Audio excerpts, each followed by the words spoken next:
Boa tarde, muito bem-vindos. É uma honra tê-los aqui hoje, do segundo episódio do nosso canal sobre educação patrimonial, Pod Holding, os nossos episódios semanais. Hoje nós temos um convidado muito especial, que vamos falar muito sobre planejamento patrimonial, organização com foco na propriedade e atividade rural. Tudo para que evitemos o inventário, aqueles custos que levam até 40% do patrimônio embora, e fazermos com que todo o patrimônio vá 100% para filhos e para as futuras gerações. Quero chamar e apresentar aqui meu colega, meu parceiro, meu mestre em educação financeira e patrimonial, professor doutor Piraju Borowski. Boa tarde, mestre. Mestre, seja muito bem-vindo e é uma honra recebê-lo aqui conosco. Boa tarde, Cíntia. Para mim é uma honra estar aqui também. Hoje nós vamos falar como podemos proteger a propriedade rural e a importância dos benefícios que o sistema de planejamento patrimonial nos traz por meio da holding rural, que tem muito a oferecer, né? Como trazer essa proteção ao patrimônio, às fazendas, maquinários, plantios, criação de animais, gado, bovino, como podemos fazer essa gestão e a sucessão desses bens, né? Para proteger as futuras gerações. Por favor, fique à vontade aí para conversarmos e dar início ao nosso papo. Muito bem, boa tarde, então, para quem já almoçou, bom dia para quem não almoçou ainda.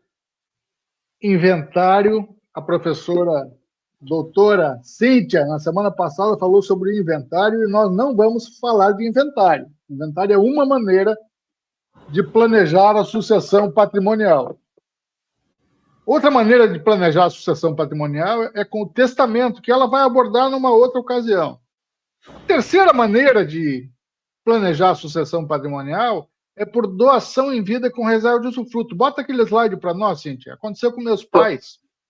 Pois não, vamos lá. Os meus pais... Cadê? Vamos lá. Aí. Meu pai e minha mãe, até 63, eles tinham um patrimônio. Em 64, eles resolveram doar esse patrimônio para os filhos deles, meus irmãos. Porque eu nasci em 66, eu já nasci filho de pais que não tinham patrimônio, irmão de pessoas que tinham patrimônio. Se o patrimônio fosse como uma pizza de mussarela, né, e na holding rural a gente vê muito isso, se fosse como uma pizza de mussarela sem as rodelas de tomate, dava para você dividir por quantas pessoas você quiser, e cada um vai ficar com uma fatia igual, não tem problema. Mas normalmente as propriedades não são assim, elas são cheias de características diferentes. A propriedade rural ali tem área de deserto, tem área de lavoura, área de rio, área de pecuária, área de floresta, área de mato, de banhado. Então não dá para dividir por igual. E deixar tudo em condomínio também não é uma boa, né? Fica todo mundo de dono de um patrimônio, de outro patrimônio, de outro patrimônio, e quando todo mundo é dono, ninguém é dono, ninguém tem capacidade de decidir nada. Fica desorganizado. O ideal é que ficasse o pai e a mãe com o patrimônio enquanto respirasse, e quando não estivesse mais aqui, o patrimônio passa para os filhos, que é o que a gente faz no sistema de holding familiar. Podemos voltar, Cíntia? Sim, vamos lá. Tá. Então, na holding familiar, de um modo geral, o que a gente faz? A gente coloca o patrimônio para dentro de um conjunto de empresas, que holding não é uma empresa, é um sistema, e faz a transmissão da propriedade dessas empresas para os filhos. Só que conservando com os pais todo o poder. Os pais, se quiserem desmanchar, vender, desfazer, desdoar, faz do jeito que ele quiser. As holdings têm que ser feitas sob medida, né? Não é um produto de prateleira. Particularmente na holding rural, nós vamos abordar aqui as vantagens na sucessão patrimonial e na atividade rural. Na sucessão patrimonial, eu vivi isso, tá? Não por conta do meu pai e da minha mãe, mas por conta dos meus sogros. Meus sogros tinham uma propriedade rural, faleceram, e a minha esposa, mais as duas irmãs, herdaram a fazenda. E era desse jeito que eu mostrei, é tudo diferente, não tem uma maneira equilibrada de dividir uma propriedade desigual. Né? Se você, meu amigo, minha amiga, está assistindo e está vivendo esse problema, conhece alguém que vive esse problema, já fique sabendo que o sistema de holding pode ajudar a resolver essa questão. Organiza o patrimônio. Outra coisa, além do objeto, da parte objetiva, que são os imóveis, tem a parte subjetiva, que são as pessoas. Você pode ter filhos que gostam da atividade rural, outros que não gostam da atividade rural. Ou até gostaria, mas não tem aptidão, não tem conhecimento, e vai quebrar se ele partir para a atividade rural. Vai buscar um financiamento. Eu corro de financiamento. Falei para a Cintia, já não gosto. Mas já podia viver hoje com o dinheiro de daqui 5 anos, 10 anos. Não, quem vive com o dinheiro do amanhã, na minha visão, está fadado ao insucesso. Então, vamos devagarinho, mas a passos firmes e seguros.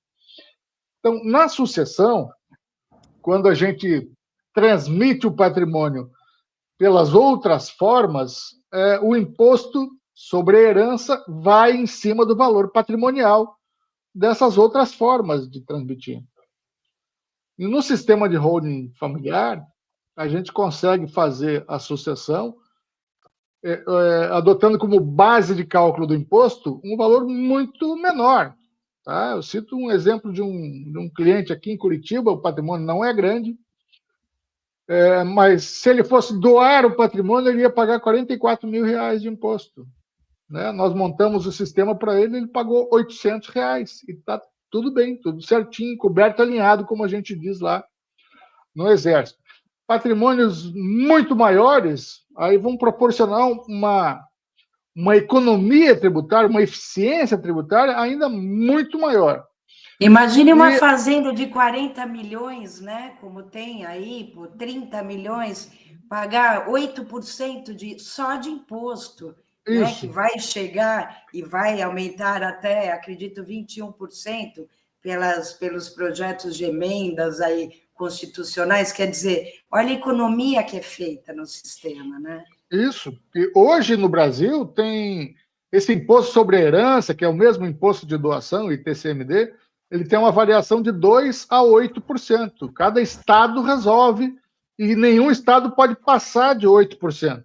Mas com a reforma tributária foi determinado que haja uma alíquota progressiva. Até o governo do Paraná tentou no ano passado, mas teve que recuar, ia passar dos atuais 4% para uma escala de 2%, 4%, 6% e 8%.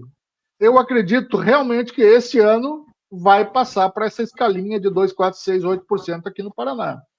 Recentemente eu vi um vídeo da Simone Tebet dizendo que eles estão estudando a possibilidade de chegar a 30% o imposto. O que eu sei que já tem estudo no Senado é um estudo para 16%, outro para 20%, outro para 21%. Né? Então, se você conseguir organizar seu patrimônio num sistema de holding familiar, você vai ter uma economia brutal. Né? Bom, mas nós não vamos aprofundar o holding familiar, vamos voltar para holding rural. Na sucessão, você já pegou uma pincelada, quando a Cíntia for abordar holding familiar, pode transportar tudo para cá. Tá?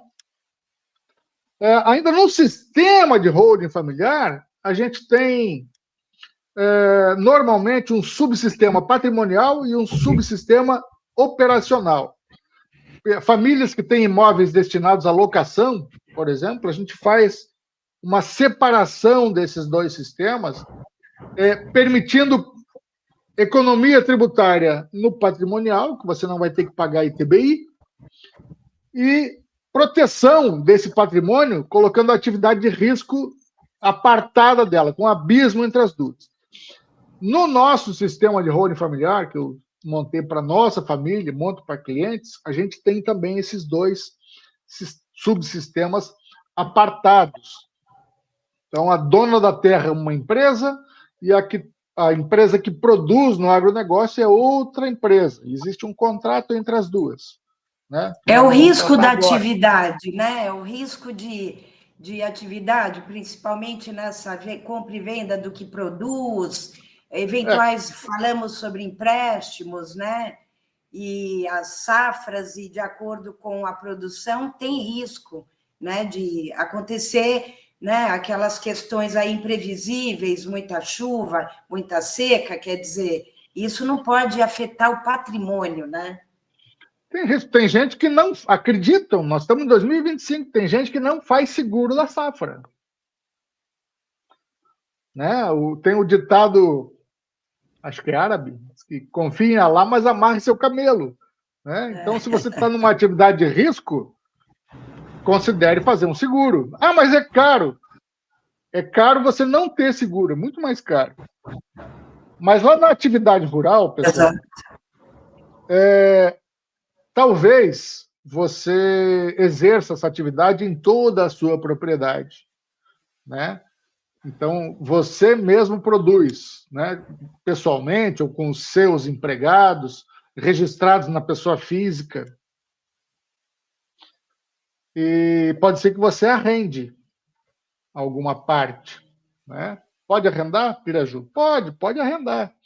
Só que um arrendamento é um aluguel. E tem muita gente boa que está com o contrato de arrendamento, chamando ele de contrato de parceria. Sabia, Cíntia? Tem essas duas modalidades. Isso está no Estatuto da Terra, lá de 1964.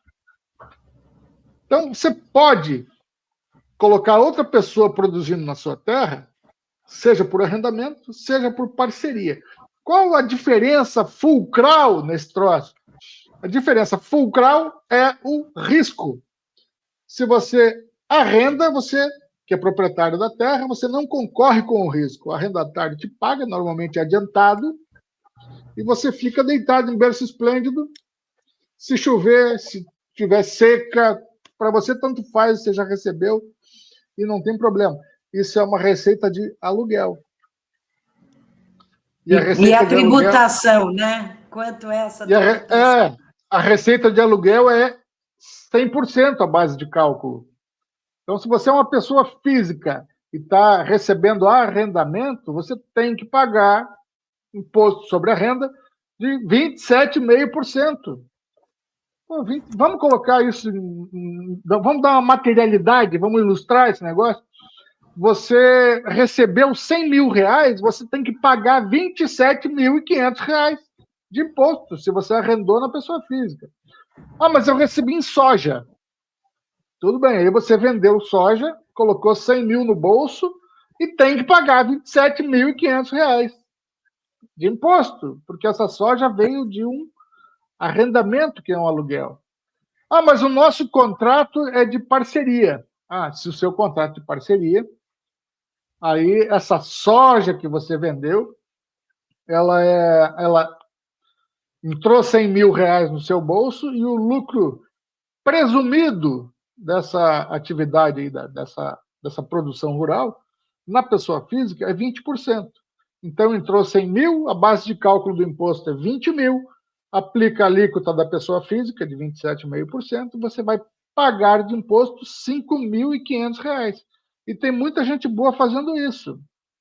Está errado, Piraju? Não. Mas o que está errado? A gente encontra contratos que o título diz assim, parceria agrícola, parceria rural.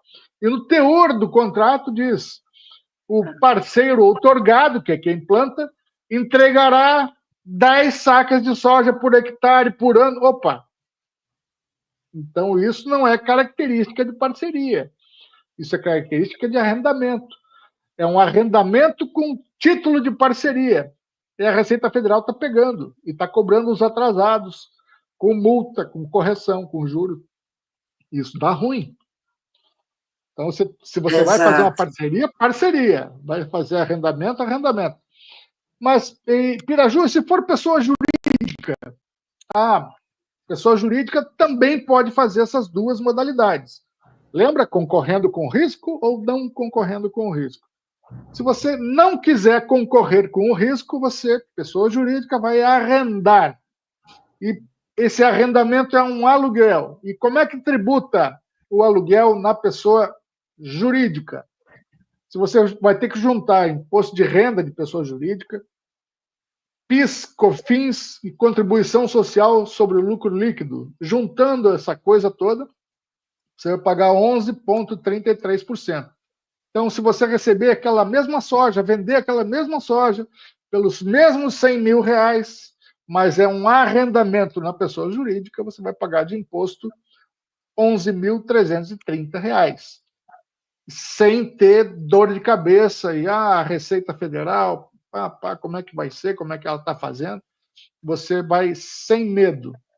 Agora, se você quer fazer uma parceria na pessoa jurídica, a parceria na pessoa jurídica, se você for tributar, for pagar o tributo pelo lucro presumido, presume-se na jurídica não 20% como lucro, mas 10% como lucro. E os tributos da produção rural, somando imposto de renda, CSLL, tal, aquela coisa toda, vão a 34%. Então, você paga 34% de 10%, lembrando a Dilma, né, que vai dar, numa receita de 100 mil reais, 3.400 que você vai pagar. Agora, de novo, a Receita Federal não está satisfeita em contrato de parceria, ela quer evidências da parceria.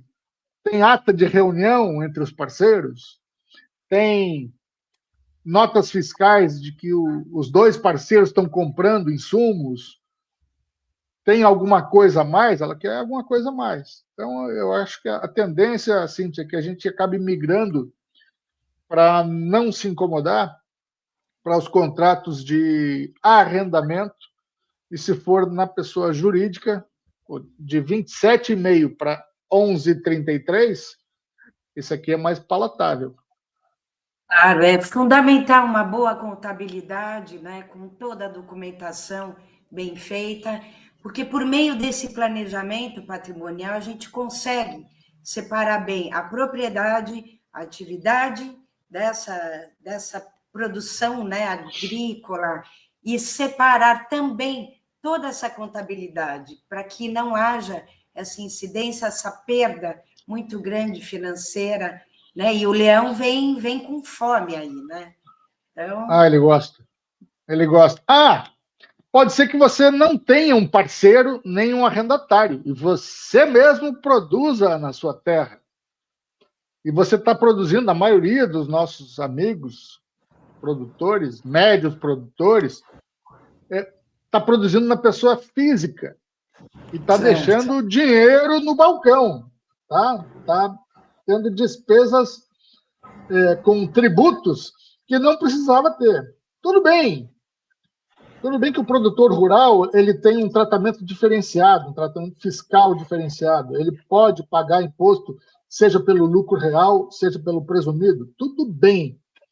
Agora, quando você coloca uma pessoa jurídica para produzir na sua terra, você não precisa eliminar a tua participação como produtor pessoa física. Você pode ter essas duas. Então, eu trouxe aqui para vocês o exemplo didático, pedagógico, de uma propriedade rural sua, que tem uma produção, uma receita anual, tem uma receita anual de 10 milhões de reais. Imagine isso, 10 milhões de reais. E tem uma despesa nesse mesmo ano de 7 milhões e meio de reais. Então, entrou 10 milhões, saiu 7 milhões e meio. Qualquer dos casos, nós temos aí um lucro real de 2 milhões e meio. Tá bem? Se esse lucro real for tributado na pessoa física, lucro real tributado na pessoa física, nós vamos pagar o quê? Vamos pagar 27,5%, desses 2 milhões e meio. São R$ 687.500 de imposto. Doído, né? Vamos ver se melhora na pessoa jurídica. A pessoa jurídica é 34% no lucro real, 34% desses mesmos 2 milhões e meio. Você vai pagar 840 mil de imposto. Tá? Mas vamos para o presumido, então. No presumido, se você for pessoa física, 20% da receita é o lucro presumido, aplica os 27,5% sobre esses 2 milhões, você vai pagar 550 mil de imposto, a pessoa física. Mas se for presumido na jurídica, Piraju, aí vai ser 34% de 10% da receita, que vai dar 340 mil reais. Veja, os mesmos 10 milhões que entraram, os mesmos 7 milhões e meio que saíram. Eu mostrei para vocês que vocês podem colocar lá, para ficar em paz com o leão, podem pagar 340 mil, 550 mil, 687.500 ou 840 mil. Mas a Cíntia disse, Piraju, não tem o pulo do gato? Tem o pulo do gato. O pulo do gato é o sistema híbrido. Você produz tanto na pessoa física como na jurídica. Né? O que você faz? Claro, isso tem que ser planejado antes. Né? Não é contar a historinha depois. Planeja antes, organiza essa coisa antes e vai se aproximar o mais possível do sistema híbrido, como seria nesse caso. Entrou 10 milhões, saiu 7 milhões e meio. Esses 7 milhões e meio, você, por exemplo, você coloca toda essa despesa na pessoa física. E dos 10 milhões que entraram, você vai colocar 7 milhões e meio de receita na pessoa física e 2,5 na jurídica. Tá? Se você fizer isso, o que vai acontecer? Você vai tributar na pessoa física pelo lucro real, entrou 7 milhões e meio, saiu 7 milhões e meio, o lucro real foi zero, próximo a isso. E aí não importa que a alíquota é 27,5%. Vai dar zero de imposto na física. E na jurídica, Piraju? Na jurídica entrou 2 milhões e meio, lembra da diferença? Entrou 7,5 na física, 2,5 na jurídica. E a saída não tem o comprovante de despesa. Aí você vai para o lucro presumido na jurídica. Quanto é que é o lucro presumido na jurídica? É 10%. Quanto é 10% de 2 milhões e meio? 250 mil. Aplica os 250 mil, os 34% do imposto da pessoa jurídica e você vai pagar 84 mil reais de imposto. Não, é vertiginosa a diferença, né? Como a gente pode, por meio de um planejamento, já estruturar toda essa atividade, inclusive com os filhos que estão ao lado, para que eles possam aprender, o filho que está próximo, para perpetuar tudo isso, né? E aquele filho que mora lá fora, que não entende nada, amanhã vai agradecer a gestão daquele filho que ficou para continuar, né, a produção de uma terra, perpetuar o patrimônio, né, preservando, e com uma economia tributária aí muito vantajosa, né? Sobra dinheiro para poder distribuir para os participantes, né, para a família. Eu digo que o agronegócio, Cíntia, ele não é só da porteira para dentro. Tem a parte da porteira para dentro e tem a parte da porteira para fora. Eu posso ter a fazenda no Mato Grosso, no Pará, no Rio Grande do Sul, e ter um escritório dessa nossa empresa familiar em São Paulo, no Rio, em Brasília, ou até no exterior. Posso ter um escritório fora, né, num lugar que o nosso familiar ali, que não gosta de mosquito, tem alergia, sabe? Não gosta daquele cheiro de lama, esterco e tal, consegue ser tão útil quanto quem está pelo lado de dentro da porteira. Né? Então, você não precisa fracionar a propriedade, não precisa. Quem é do agro sabe, né? Quanto menor a propriedade, maior o custo de produção. Claro. Você perde em escala. Né? Exato.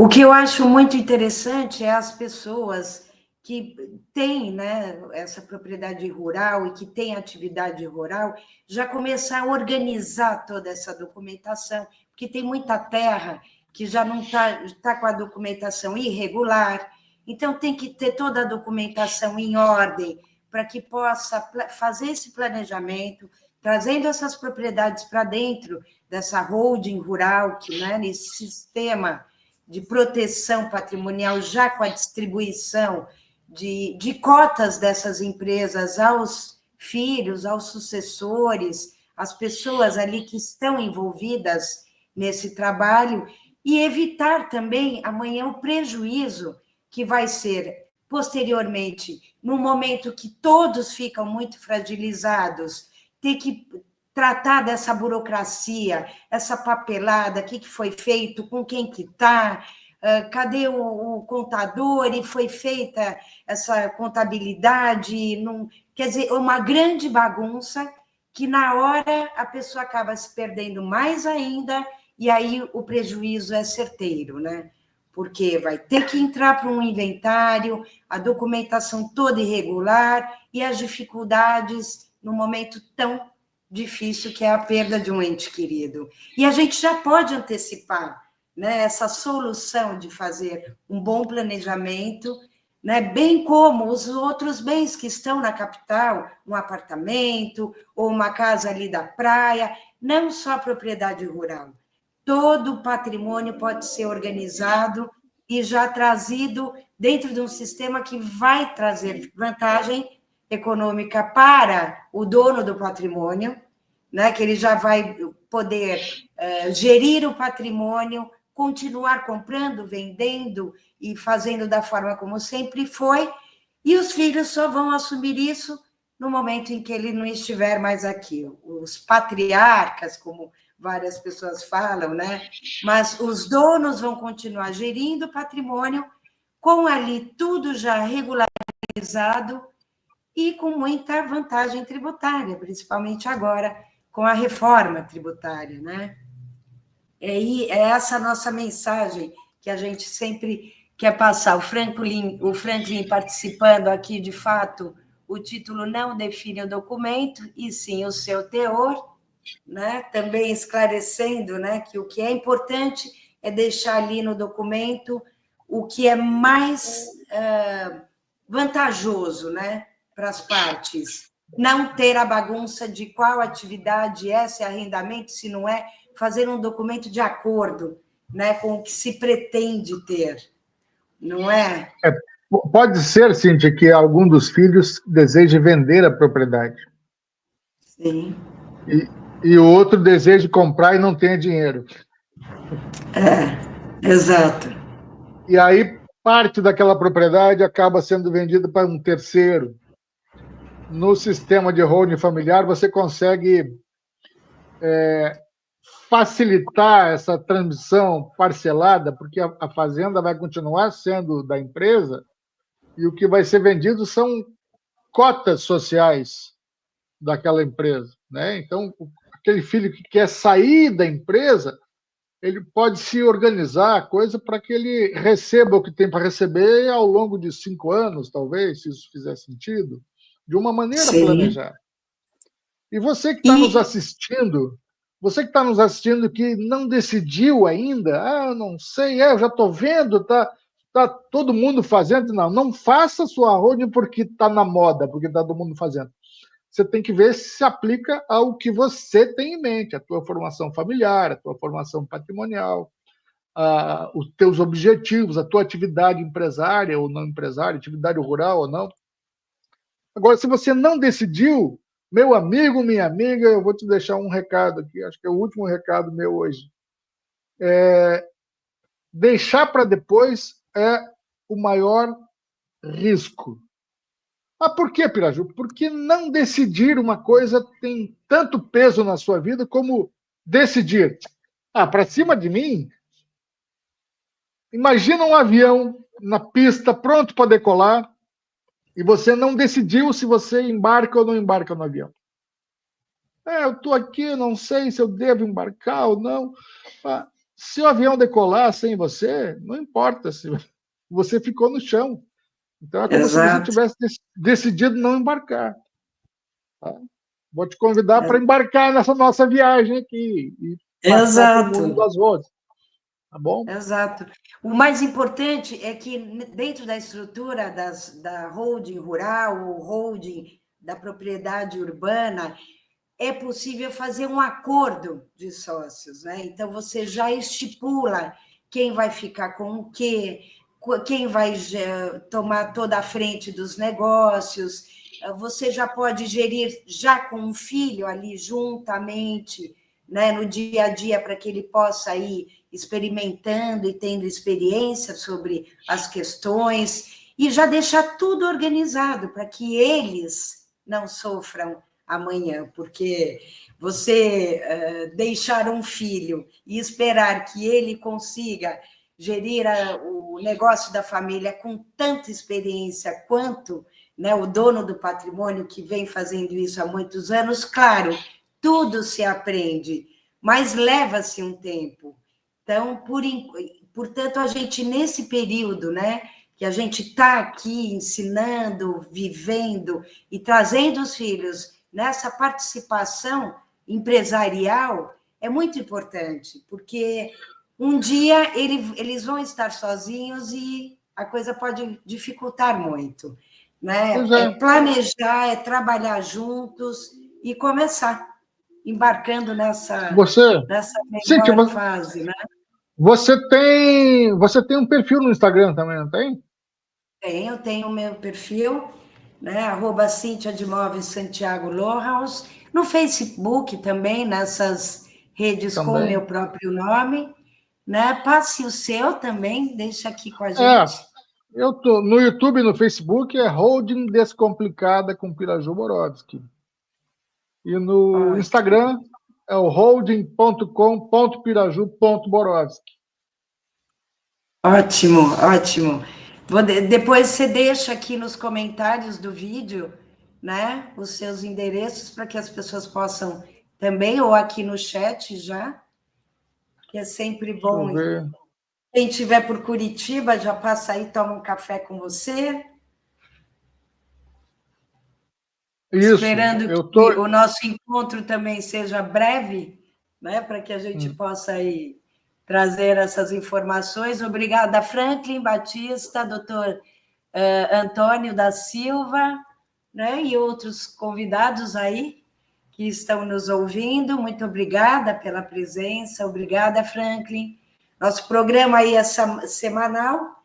Nos próximos eventos traremos convidados tão nobres quanto o doutor Piraju, para que a gente possa também fazer outras abordagens sobre o tema de holding familiar, convidando já o doutor Piraju para também os próximos eventos. Outras abordagens sobre...